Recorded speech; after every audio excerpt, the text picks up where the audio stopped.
l'IA, ça ne se résume pas qu'au prompt. Il faut d'abord, ce que je disais tout à l'heure, comprendre comment il fonctionne, comment comprendre ses points forts et ses points faibles, et après, on peut bien prompter.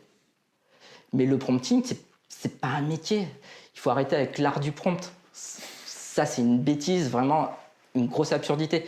Et encore plus, dans quelques mois et dans quelques années, on n'aura même plus besoin de savoir prompter. Maintenant, il y a des interfaces qui promptent pour nous.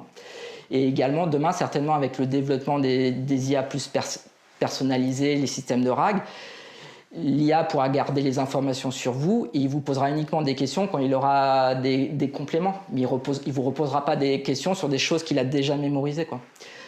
Donc sur le prompt, c'est très bien, ça a permis à beaucoup de vendre des livres, de vendre beaucoup de formations. Mais non, non, le prompt, c'est comme quand on apprend, c'est comme le permis de conduire, quand vous apprenez le code. C'est la même chose, il y a des règles à savoir pour pouvoir conduire votre voiture. Mais c'est ni plus ni moins que le code de conduite. C'est pas compliqué, quoi. Par contre, il faut connaître ses limites.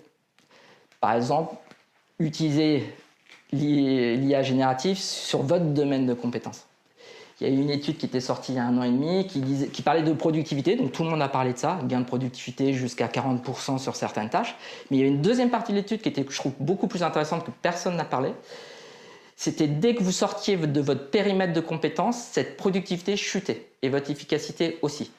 Pourquoi? Parce que vous n'êtes pas capable de bien guider l'IA et vous n'êtes pas capable aussi de la corriger si vous n'êtes pas expert sur le domaine que vous interrogez.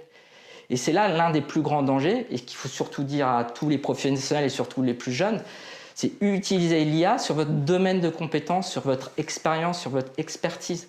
Sinon, vous allez faire des grosses bêtises. Et c'est tous les contenus qu'aujourd'hui on peut voir sur Internet avec plein d'erreurs, parce qu'ils génèrent du contenu et ils ne sont pas capables d'identifier les absurdités que l'IA peut leur donner, quoi.